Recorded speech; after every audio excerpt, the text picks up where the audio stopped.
नमस्कार, मी Manisha Borkar family kitchen या YouTube चॅनलमध्ये तुमचं स्वागत आहे। आज मी केलेली आहे फरसबीची सुकी भाजी। तर कमी वेळेत कमी साहित्यात झटपट आणि चमचमीत जर भाजी बनवायची असेल तर या पद्धतीने भाजी करून बघा, अगदी मस्त अशी भाजी होते। चला तर मग फरसबीची सुकी भाजी कशी करायची ते बघूया। रेसिपीला सुरुवात करण्यापूर्वी तुम्हाला छोटी रिक्वेस्ट आहे, चॅनलवर नवीन असाल किंवा रेसिपी जरा जरी आवडली तर प्लीज चॅनलला सबस्क्राइब करा आणि ज्यांनी सबस्क्राइब केलेलं आहे त्यांचं मनापासून धन्यवाद। तर इथे मी पाव किलो फरसबी घेतलेला आहे। तर तो अशा पद्धतीने निवडायचा आहे, त्याची देठं काढायची आहेत। तुम्ही थोडीशी कट करून घेऊ शकता, पण मी हातानेच अशा पद्धतीने खुडून घेतलेली आहेत। तर ही पाव किलो फरसबी आहे, तर आता ही अशाच पद्धतीने सगळी निवडायची आहे। फरसबी सगळा निवडून झाल्यानंतर मी अशा पद्धतीने कट करून घेतलेला आहे आणि त्यासोबतच एक मोठ्या आकाराचा कांदा आणि एक मध्यम आकाराचा पिकलेला टोमॅटो बारीक कट करून घेतलेला आहे। 15 ते 20 लसणाच्या पाकळ्या आणि 1 इंच आलं जाडसर ठेचून घेतलेला आहे।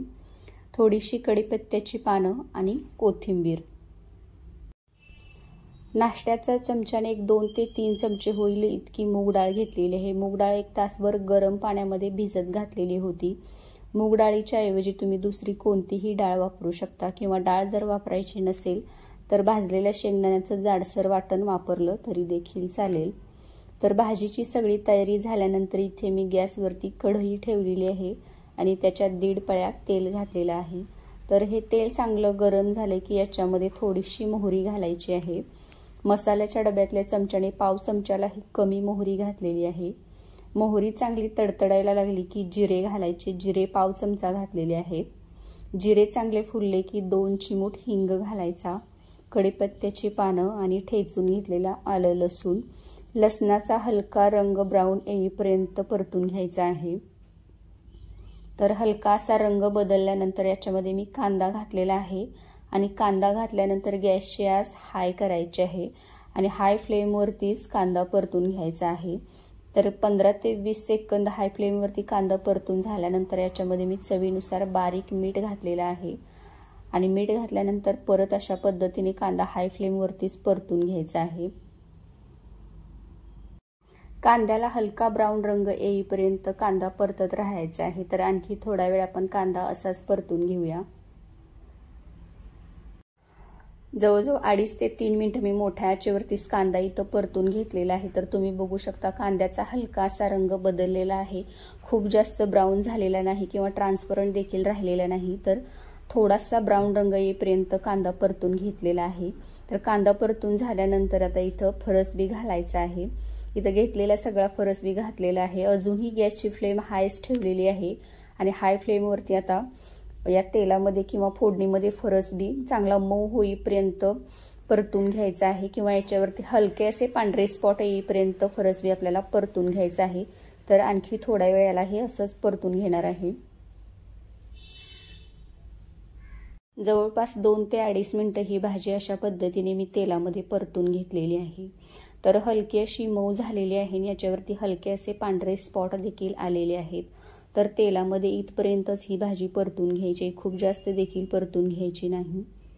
तर थोडीशी मऊ झाल्यानंतर याच्यामध्ये आता मसाले घालायचे आहेत। इथे मी मूग डाळ घातलेली आहे आणि टोमॅटो घातलेला आहे।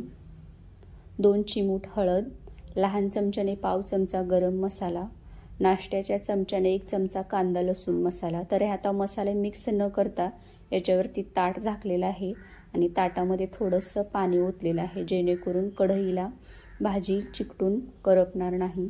तर एक 15 ते 20 सेकंद असंच याला झाकून ठेवलेलं होतं आणि 15 ते 20 सेकंदानंतर आता हे मसाले सगळे या भाजीमध्ये मिक्स करून घ्यायचे आहेत आणि टोमॅटो मऊ होईपर्यंत किंवा भाजीला तेल सुटेपर्यंत आता मध्यम आचेवरती याला असं झाकून ठेवायचं।